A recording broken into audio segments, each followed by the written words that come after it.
नमस्कार दोस्तों, HRDIS में आप सभी का स्वागत है। आप सभी लोग कैसे हैं? आई होप आप सभी लोग अच्छे होंगे और अपनी पढ़ाई को अच्छे से कर रहे होंगे। देखिए, आज है 6 सितंबर और आज के कुछ महत्वपूर्ण प्रश्नों पर हम चर्चा करेंगे और देखेंगे कि आज कौन से ऐसे महत्वपूर्ण प्रश्न हैं जो आपकी परीक्षा के लिए महत्वपूर्ण है। इसके पहले अगर आप लोगों में से कोई भी चैनल पर नया है तो आप लोगों से रिक्वेस्ट है कि प्लीज़ चैनल को लाइक, शेयर एंड सब्सक्राइब कर दें, ताकि कोई भी अपडेट जो यूपीएससी, आरपीएससी, बीपीएससी, एमपीपीएससी या अन्य राज्य लोक सेवा आयोग से संबंधित परीक्षाएं होती हैं, उनसे जुड़ी सभी प्रकार की अपडेट, क्लासेस और करंट अफेयर्स पाने के लिए आप प्लीज़ चैनल को लाइक, शेयर एंड सब्सक्राइब कर दीजिएगा। तो चलिए बिना देरी किए हुए आज का सेशन स्टार्ट करते हैं और देखते हैं कि आज का पहला प्रश्न क्या है। देखिए, पहला प्रश्न है कि विश्व की सबसे ऊंची नटराज की प्रतिमा कहाँ पर प्रतिस्थापित की गई है। तो जिसका राइट आंसर हो जाएगा वो हो जाएगा भारत में। कहाँ पर? दिल्ली में, जो आपका अभी नया भारत मंडपम बनाया गया है, G20 बैठक जिसमें होगी अभी हाल ही में। आइए इसकी व्याख्या देखते हैं कि 28 फीट ऊंची विश्व की सबसे ऊंची नटराज की प्रतिमा, यानी कि नटराज की सबसे ऊंची प्रतिमा कहाँ पर है? आपके इंडिया में, यानी कि आपके भारत में और भारत मंडपम के सामने, यानी कि दिल्ली के भारत मंडपम के सामने प्रतिस्थापित की गई है। और भारत मंडपम के बारे में आपको पता होगा कि ये एक ऑडिटोरियम बनाया गया है, जो कि देश में विभिन्न प्रकार के अगर आयोजन होते हैं तो उनमें इस ऑडिटोरियम में वो बैठक वगैरह होगी। तो अभी जो G20 की हाल में बैठक होने वाली है वो भारत मंडपम में ही होगी। उसी के सामने ये 28 फीट ऊंची विश्व की सबसे ऊंची नटराज की प्रतिमा लगाई गई है। तो इम्पॉर्टेंट है, ध्यान रखिएगा। आइए नेक्स्ट क्वेश्चन पर चर्चा करते हैं कि डॉक्टर सर्वपल्ली राधाकृष्णन को भारत रत्न कब दिया गया था। तो इसका जो राइट आंसर है वो है आपका ए, 1954, यानी कि 1954 में डॉक्टर सर्वपल्ली राधाकृष्णन को भारत रत्न सम्मान दिया गया था। आइए इसकी व्याख्या देखते हैं कि डॉक्टर सर्वपल्ली राधाकृष्णन को 1954 यानी कि 1954 में भारत रत्न दिया गया था। 5 सितंबर 1888 यानी कि 5 सितंबर 1888 को इनका जन्म हुआ था। इन्हीं के जन्म दिवस के उपलक्ष्य में हर वर्ष 5 सितंबर को शिक्षक दिवस यानी कि टीचर्स डे के रूप में मनाया जाता है। राष्ट्रीय शिक्षक दिवस कब से मनाया जा रहा है? तो ये राष्ट्रीय शिक्षक दिवस आपका 1962 यानी कि 1962 से मनाया जा रहा है। 1962 में इन्हें देश का दूसरा राष्ट्रपति चुना गया था, ध्यान रखिएगा, ये इंपॉर्टेंट है आपका। ठीक, चलिए आइए नेक्स्ट क्वेश्चन देखते हैं कि हाल ही में रायगढ़, ये ध्यान रखिएगा, ये टाइपिंग थोड़ी सी मिस्टेक है, ये रायगढ़ होगा, ढ़ा नहीं होगा, ठीक है। तो रायगढ़ होगा, ये ऐसे होगा, ध्यान रखिएगा। ठीक, ये है रायगढ़। हाल ही में रायगढ़ साल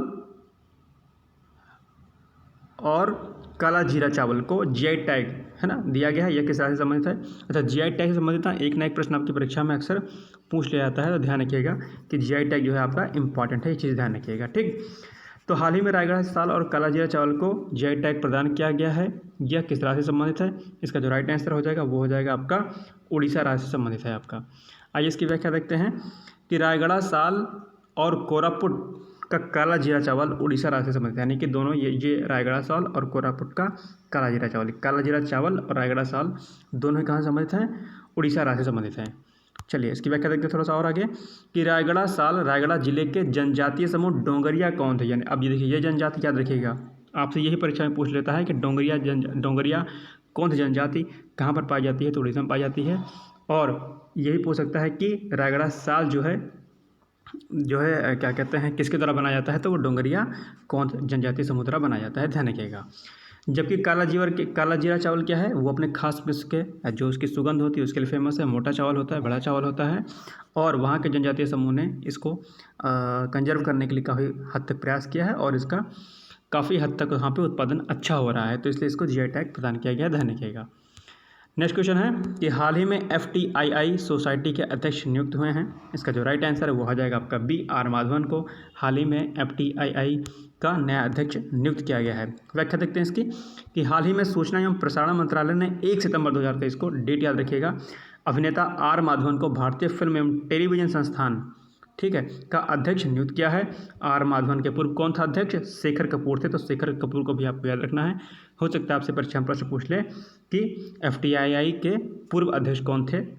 जो अभी आपके R. माधवन हैं उनसे पूर्व तो शेखर कपूर थे इनके अध्यक्ष। इनका कार्यकाल कब समाप्त हो गया था? 3 मार्च 2023 को इनका कार्यकाल समाप्त हो गया था। तब से ये पद खाली था और अभी हाल ही में 1 सितंबर 2023 को इस पद पर R. माधवन को नियुक्त कर दिया गया है। FTI के बारे में आप लोग को पता होगा तो डिटेल में भी नहीं बताऊंगा क्योंकि आज का प्रश्न उसी के ऊपर है। इतना शॉर्ट में आप समझ लीजिए कि एफटीआई जो है, एफटीआई के माध्यम से ही जो भी फिल्म और टेलीविज़न संबंधित जितने भी प्रोग्राम्स होते हैं उनका प्रशिक्षण प्रदान किया जाता है। तो अब आज का जो प्रश्न आपका है वो है कि एफटीआईआई की स्थापना कब हुई थी। आपके जो ऑप्शंस हैं वो हैं ए 1960, बी 1963, सी 1964 या डी 2002। आपको बताना है कि इसमें से एफटीआईआई की स्थापना कब हुई थी। कमेंट बॉक्स में जाइए और अपने आंसर को फटाफट वहाँ से दीजिए। अगर नहीं आता है तो गूगल पर सर्च करिए। गूगल पर सर्च करने पर क्या होता है कि आपको एक प्रश्न के साथ साथ में आपको कई और प्रश्न की जानकारी मिल जाती है। तो इस चीज़ को अपनी हैबिट में डालिए और प्रश्नों को ढूंढने की प्रवृत्ति जो है अपने अंदर विकसित कीजिए। अब आज का प्रश्न है, कल का जो प्रश्न हमने पूछा था आपसे उसका जो राइट आंसर है वो है इसरो। प्रश्न क्या था कि भारत का पहला सौर मिशन आदित्य L1 किसके द्वारा लॉन्च किया गया है। तो इसका जो राइट आंसर है वो है इसरो। और आदित्य L1 बहुत चर्चा में है, महत्वपूर्ण प्रश्न है, बने गेम्स पे ध्यान रखिएगा। इसरो का चंद्रयान 3 और मिशन आदित्य L1 बहुत इंपॉर्टेंट है, इस पर अच्छे से आप लोग तैयार कर लीजिएगा। तो ये कुछ महत्वपूर्ण प्रश्न हैं। और अभी 1 घंटे के बाद आप लोग को 10,000 MCQ जो सीरीज हमारी चल रही थी वो स्टार्ट हो चुकी है। और आज अभी एनवायरनमेंट के आपको लगभग 55 क्वेश्चन, अभी आपको 60 क्वेश्चन के करीब अभी आपको ऑब्जेक्टिव कराए जाएंगे। मैं 1 घंटे बाद उसको अपलोड कर दूंगा, आप लोग जा करके उसको देख लीजिएगा। तो चलिए फिर कल मिलते हैं फिर एक नए सेशन के साथ। तब तक आप सब पढ़ते रहिए, मस्त रहिए, व्यस्त रहिए। जय हिंद, जय भारत।